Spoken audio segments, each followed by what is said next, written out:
Masih dengan Avokat Agung di sini. Kali ini saya akan mengangkat sebuah kisah tentang pembunuhan yang melibatkan seorang artis atau pesinetron yang bernama Maria Eleanor. Konten kali ini saya beri judul Sejarah Kelam Artis Maria Eleanor. Maria Eleanor adalah seorang artis dan model yang cukup aktif di media sosial saat ini. Di TikTok, jumlah followernya mencapai 44,7 ribu, sementara Instagramnya memiliki follower sebanyak 58,2 ribu. Artis cantik ini lahir di Bandung, Jawa Barat pada tanggal 14 Januari 1987. Tapi, tahukah Anda bahwa nama Maria Eleanor ini adalah nama baru dari artis ini?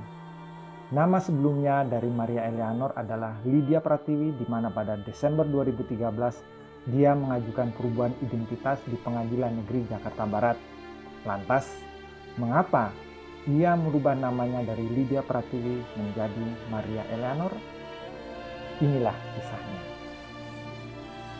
Maria Eleanor atau Lydia Pratiwi mengawali karirnya sebagai model pada tahun 2000. Lalu pada tahun 2001, Lydia mulai debutnya di dunia akting dengan memerankan tokoh di sinetron Tersanjung musim ke-6.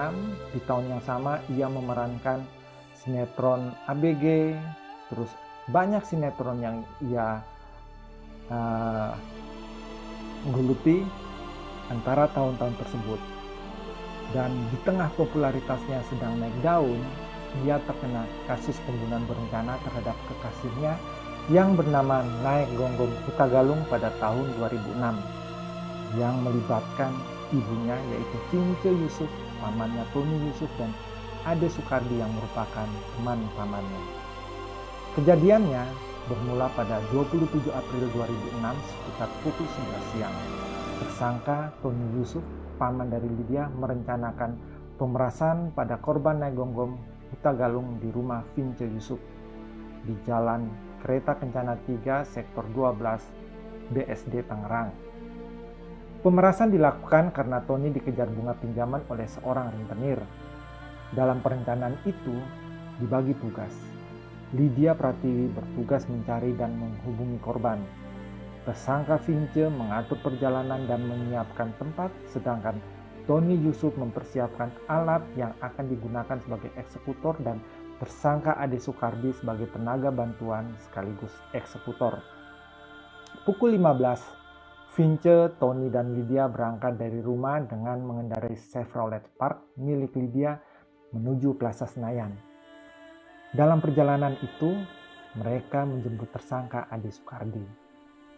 Setiba di Plaza Senayan, Lydia turun untuk menghubungi Naek Gonggong Hutagalung, sedangkan Vince, Tony, dan Ade langsung menuju Ancol untuk memesan cottage di Putri Duyung.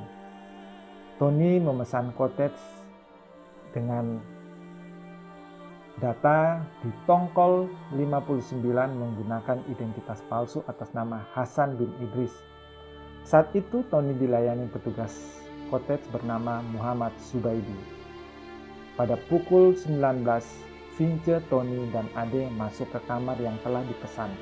Namun tak lama kemudian Vince keluar, sedangkan Tony dan Ade tetap di dalam kamar untuk menunggu Naek datang bersama Lydia. Pada saat Naek datang, korban langsung dipiting lehernya dari belakang dengan tangan kanan oleh Ade Sukardi, sedangkan Tony Yusuf menodongkan sangkur ke arah korban sambil berkata, "Jangan bergerak." Tony lalu menyuruh Naek berlutut, lalu korban diikat ke belakang dengan tali nilon serta kabel tis. Korban lalu diangkat ke atas tempat tidur. Dompet dan ATM korban diambil pelaku sambil menanyakan nomor PIN-nya. Agar kelihatan alami, Lydia pura-pura dibentak sambil ditarik keluar cottage.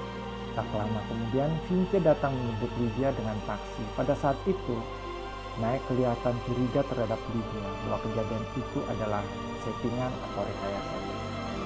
Pada saat itu, pelaku berniat menghabisi Naek, karena kalau korban selamat, akan merusak karir Lydia sebagai artis. Akhirnya, Naek benar-benar dihabisi.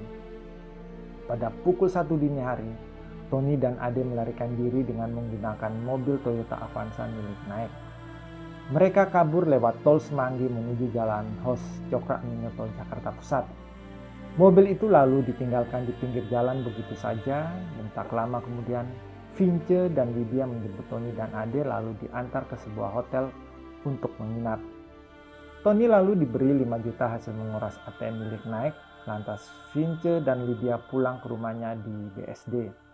Sementara itu, keluarga Naik Gonggong merasa curiga, sebab Naik tidak memiliki kebiasaan pulang larut malam tanpa pamit. Ponselnya dikontak pun tidak aktif. Keluarga lantas lapor ke polisi. Polisi berjanji menelusuri dan menyarankan agar keluarga Naik mampir ke RSCM. Ketika keluarga ke RSCM, ternyata benar ada jenazah Naik di situ. Setelah melalui proses penyelidikan, pelaku pembunuhan mengarah kepada Lydia Pratiwi beserta ibu, paman, dan teman pamannya. Dan akhirnya pada 11 Mei 2006, para tersangka berhasil ditangkap di rumahnya masing-masing pukul 5 pagi tanpa adanya perlawanan. Mereka dibawa ke Polres Jakarta Utara untuk penyelidikan. Dan berita penangkapan Lydia Pratiwi CS ini sangat heboh pada saat itu karena seluruh media cetak maupun elektronik memblow up kasus ini secara besar-besaran dan dilakukan hampir setiap hari. Jadi pada saat itu tiada hari tanpa beritanya Lydia Pratiwi, mulai dari proses penyidikan hingga proses persidangan. Dan setelah melalui proses persidangan yang heboh, Lydia Pratiwi akhirnya divonis 14 tahun penjara atas kasus pembunuhan berencana tersebut pada tanggal 18 Januari 2007. Jadi, sejak berusia 19 tahun, ia menghabiskan masa mudanya menjadi seorang narapidana. Pada bulan April 2007, vonis hukuman terhadap Lydia dikorting 4 tahun, sehingga ia diputuskan bahwa ia dipenjara selama 10 tahun. Lydia dinyatakan bebas bersyarat pada tanggal 29 April 2013 dan pada 24 November 2018 ia telah bebas secara murni. Lydia Pratiwi ketika ditanya mengapa ia memutuskan untuk mengganti namanya, ia menjawab, "Betul, memang tidak cocok lagi. Jadi aku merasa terlalu berat dengan nama Lydia Pratiwi itu. Terlalu banyak beban yang aku pikul yang seharusnya tidak menjadi beban aku." Ia menyambung ketika ditanyakan lagi, ada jutaan nama di dunia ini mengapa memilih Maria Eleanor. Lydia Pratiwi menjelaskan Maria identik dengan sosok lembut keibuan, sementara Eleanor artinya cahaya atau penerang.